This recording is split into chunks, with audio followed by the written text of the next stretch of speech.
Assalamualaikum warahmatullahi wabarakatuh. Yang terhormat Bapak Dr. Aditya Rahmawan, SSI MPD, dan juga teman-temanku yang bahagia. Perkenalkan, nama saya Sinta Faradisa, NIM 1906411000136 kelas 6D. Program Studi Pendidikan IPA Fakultas Ilmu Pendidikan Universitas Trunojoyo Madura. Di sini saya akan mempresentasikan seminar IPA yang berjudul Pengembangan Bahan Ajar IPA Terpadu, Pokok Bahasan Dampak Limbah Rumah Tangga Terhadap Lingkungan dan Hasil Belajar Mata Pelajaran IPA SMP. Yang pertama yaitu ada bab 1, pendahuluan, yaitu latar belakang, di mana latar belakang ini berisi yaitu pembelajaran IPA terpadu adalah pembelajaran dengan kondisi atau keadaan yang alami dari dunia nyata sendiri, sehingga siswa terdorong untuk membuat hubungan cabang IPA dengan pengetahuan sebelumnya yang sudah dimiliki. Salah satu kompetensi yang perlu dimiliki seorang pendidik dalam melaksanakan pembelajaran kepada siswa ialah mengembangkan bahan ajar. Pengembangan bahan ajar ini penting dilakukan pendidik agar pembelajaran lebih efektif, efisien, dan tidak keluar dari kompetensi yang ingin dicapai. Salah satu proses pembelajaran akan lebih bermakna jika siswa sendiri yang aktif dalam mengkonstruksi pengetahuannya. Untuk mewujudkan keaktifan siswa dalam proses pembelajaran, sangat diperlukan adanya bahan ajar yang berisi materi yang disesuaikan dengan lingkungan di sekitar siswa. Salah satunya yaitu bahan ajar yang berbasis lingkungan. Bahan ajar siswa berbasis lingkungan ini merupakan bahan ajar yang di dalamnya membahas beberapa bidang kajian yang dipadukan karena masih memiliki keterkaitan dan dipadukan dengan lingkungan sekitar siswa. Selanjutnya yaitu identifikasi masalah. Yang pertama, permasalahan lingkungan bukan hanya meresahkan masyarakat secara umum saja, tetapi merembes pada lingkungan pendidikan. Masalah yang kedua, salah satu masalah utama penanggulangan sampah anorganik adalah sampah plastik, karena plastik membutuhkan waktu yang sangat lama untuk bisa didegradasi, sedangkan sampah ini sangat berbahaya bagi lingkungan dan kesehatan. Karena sampah anorganik ini terbuat dari sumber alam yang tidak dapat diperbaharui dan mengandung bahan kimia.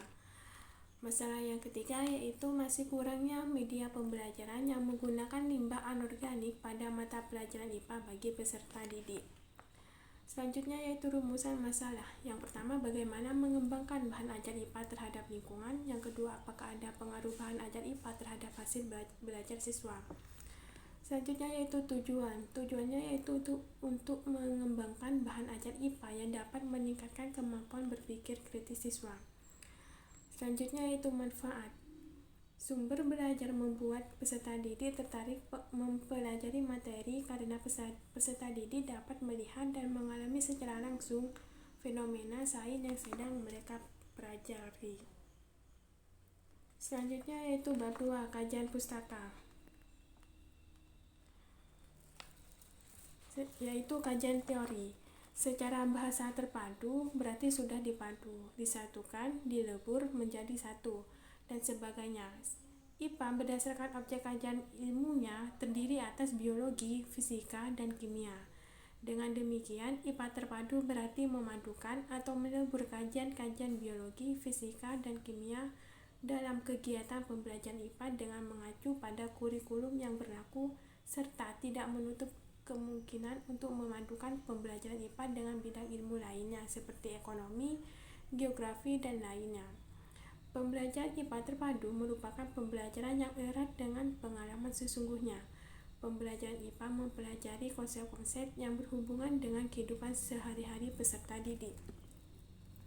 Lingkungan merupakan sumber belajar yang sangat efektif bagi siswa. Mengangkat sumber belajar dari lingkungan sekitar siswa akan sangat membantu siswa untuk meningkatkan aktivitas di kelas dan akan berujung pada peningkatan hasil belajar. Hal ini sangat logis karena hal tersebut siswa telah memiliki pengetahuan awal tentang materi yang akan dipelajari sehingga guru cukup memandu dan memberikan pengalaman belajar langsung.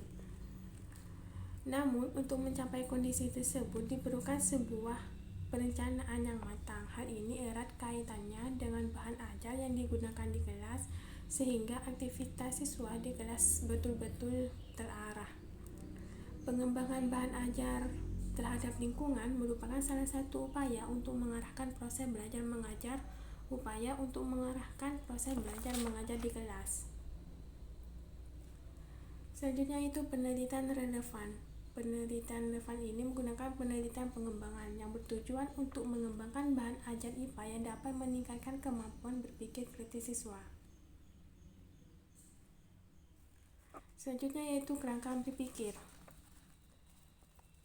Untuk identifikasinya yaitu permasalahan lingkungan bukan hanya menyelesaikan masyarakat secara umum saja, akan tetapi merembes pada lingkungan pendidikan.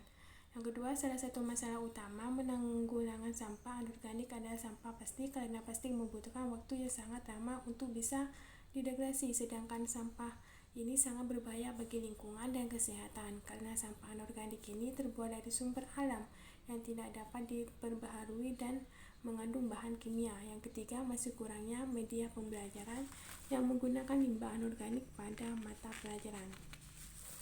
Untuk teori belajarnya yaitu sampah anorganik atau yang biasa disebut sampah kering merupakan sampah yang tidak mudah membusuk seperti plastik, wadah pembungkus makanan, kertas, plastik mainan, botol dan gelas minuman, kaleng, dan sebagainya. Bahan ajar merupakan salah satu sumber belajar yang digunakan oleh guru dan siswa. Solusinya yaitu pengembangan bahan ajar IPA terpadu, pokok bahasan dampak limbah rumah tangga terhadap lingkungan, dan hasil belajar mata pelajaran IPA SMP. Harapannya yaitu pembelajaran IPA dalam pentingnya menjaga lingkungan dan dapat meningkatkan.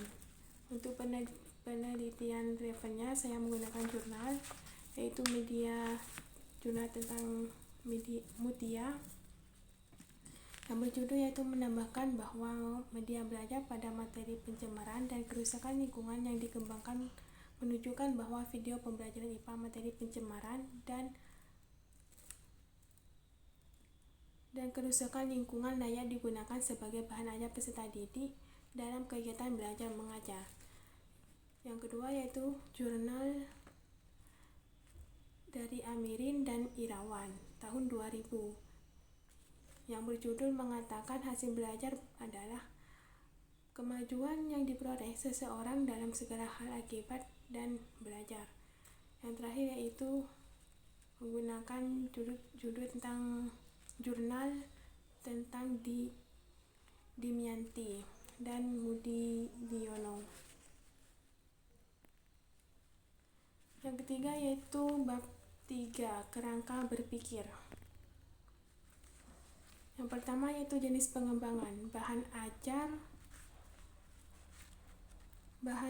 ajar ini yaitu bahan ajar yang menjadi sumber ilmu pengetahuan sehingga dapat menjadi media yang baik dan akan membantu mengoptimalkan proses pembelajaran. Tempat pengembangannya yaitu di SMPN 1 Sresek. DSM pengembangannya itu DSM pembelajaran konstruktivisme. Terima kasih, sekian presentasi dari saya, kurang lebihnya mohon maaf. Wassalamualaikum warahmatullahi wabarakatuh.